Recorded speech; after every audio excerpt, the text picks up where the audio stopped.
COVID-19 has continued to throw a wrench into plans and schedules around the world. What was thought to be the year things finally cooled down has once again seen the rise of cases around the globe. As a result, the Buick LPGA Tour has opted to cancel its tournament in Shanghai, set to take place later this year. We'll be covering that news and much more in today's video. First up, LPGA Shanghai canceled. The Buick LPGA Tour is a women's golf tournament that debuted in China back in 2018. Since then, it has only been held once in 2019. The event took place in Shanghai both years, but 2020 was a different situation. It should come as no surprise that the event was canceled in 2020 because of the growing pandemic that swept the world. Not only was China the first country to suffer COVID-19's wrath, but it's also been one of the worst affected. This year seemed to be the year things started to get normal, but China continued to suffer new waves of the disease. At the moment, things seem to be particularly bad, with cases rising once more. As a result, the organizers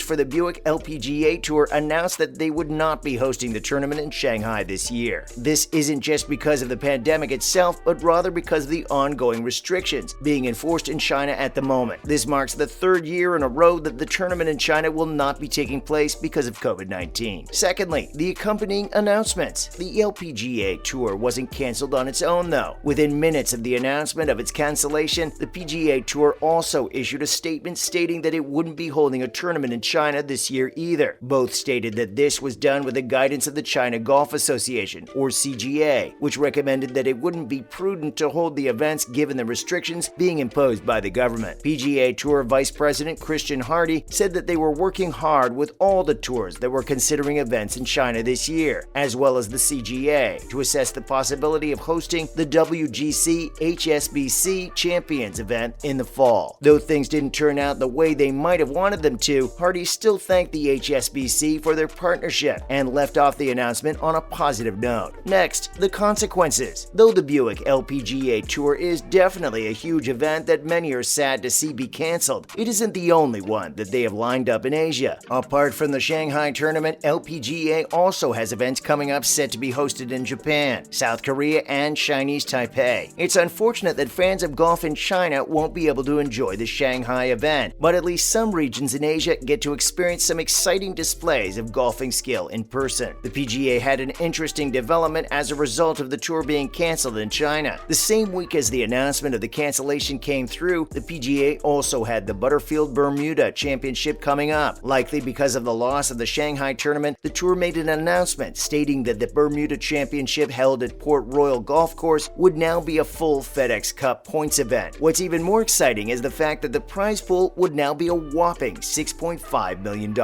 Lastly, the history of the event. It's been ages since a game was played in the Buick LPGA Tour tournament at Shanghai. The last time it saw players hit the green was in 2019 when Rory McIlroy beat Xander Schauffele in a playoff. Although both years did end with a clear winner, with Danielle Kang taking home the championship in 2018 and 2019. For Kang, it means that she holds onto her position as Shanghai champion, but the title probably doesn't mean all that much if you're sitting on it for 3 years. For viewers, though, it's meant that they haven't gotten a chance to see Kang challenged again since 2019. It still remains to be seen when things will go back to normal, and for all we know, the event might just end with Kang being the undisputed champion, thanks to a pandemic ruining plans. Now, in other news. First, Henderson rallies to LPGA win. Last month, the LPGA hosted the ShopRite LPGA Classic golfing event, and it was one to behold. It all came down to a face-off between Canada's Brooke Henderson and Lindsay Weaver-Wright. Despite holding a one-shot lead over Lindsay, Henderson knew there was a possibility that things could go further into a playoff. This was because the 18th hole was a par 5. Sure enough, Lindsay birdied the hole and took it to the playoffs. Henderson had the benefit of waiting for Lindsay to finish up at the 18th, so she used her time well to prepare for what was coming. According to her, she spent a lot of the time eating to get her energy up and sitting in the locker room to reflect on the game so far and how she was going to tackle the coming hole. When it came time for the players to hit the playoff hole, Henderson scored big with an eagle at the number 18 in the Seaview Bay course in New Jersey. That was what she needed, and she took home her 11th title in the LPGA Tour. Henderson was already the player with the most titles, but this just added to her legend. It's odd to think that she started off poorly in the 9th, trailing well behind tournament leader Frida Kinhult, who took the top shot after 2 rounds. However, Kinhult eventually faltered with a 4-over round, while Henderson finally found her groove and came out swinging with 3 birdies and an eagle in the front 9 on the same day. It was a difficult win for Henderson, but that's probably what made this one so special in her already bursting bag of titles. Next, Kupcho wins Meyer Classic. The LPGA Meyer Classic golfing event took place last month, and Jennifer Kupcho came out of the trying tournament as the victor above all others on the roster. The tournament actually went to playoffs with a tie between 3 of the players, one obviously being Kupcho. Kupcho finished the 18 holes with 1 under 71, matching Nelly Korda and Leona Maguire at 18 under 270. Maguire finished with a 65, birdieing both playoff holes. Korda, who had previously won the event last year, unfortunately dropped off at the first extra hole at the 18th. It was a 3-putt par that sure gave her some regret she'd hold on to for a while. When it came to facing Maguire, things were a little dicey for Kupcho. She'd missed a 2-foot eagle putt on the first hole, but won when Maguire had failed at the second extra hole. For Maguire, it was a 3-foot birdie try that sadly lipped out, which ended up costing her the match. That's how Kupcho ended up winning the Meyer Classic. This isn't Kupcho's first win on the tour. Back in April, she also took the event held at Mansion Hills in the California desert, bringing up her tally in the tour so far to 2. Last up, Carlota Ciganda takes LET title. Carlota Ciganda has been playing professional golf since 2011. Since then, she's won 2 LPGA Tour events, 5 LET events, and an event held by the LPGA in Korea. Now, after completing a wire-to-wire victory at Club de Golf Terramar, she's added a 6th LET title to her name. Ciganda might have felt comfortable in the event as she's already won it before back in 2019, but after the winning was done, she still said it's never easy. Despite having a 4-stroke lead heading into the final round, she really had to dig deep to make sure she kept herself ahead of the competition. Magdalena Simmermacher, for example, proved to be a bit of a problem. Though she started the day 5 shots behind par, she hunkered down and picked up decent shots at the first and third holes, then had an amazing run of 4 straight birdies. That put her ahead of Ciganda, who had botched up the 9th hole with a double bogey. However, a 3-putt bogey from Simmermacher shortly after her birdie run at the 12th hole ended her rally, and Ciganda had the opportunity to claw her way back to the top. And claw she did. Every shot was hard fought, and cries of "Vamos" echoed through the golf course. Ciganda birdied the 12th, made a clutch putt of 20 feet out of sand at the 13th, but made a bogey on the 14th thanks to the ball lipping out. Fortunately, that didn't kill her momentum, and she went on to rack up an impressive eagle on the 16th, followed by a birdie on the 17th, and she closed off with a bit of a disappointing bogey on the 18th. However, that was enough, and Ciganda closed off the final round with a total score of 70 and a 72 hole of 270, which was 18 under par. Ciganda took the LET event's crown, with second place going to Laura Beveridge, who scored a 66. That's a wrap for this video. Are you disappointed at LPGA Shanghai being canceled? Let us know in the comments below. Make sure to give this video a thumbs up and subscribe to our channel for more videos like this. See you in the next one.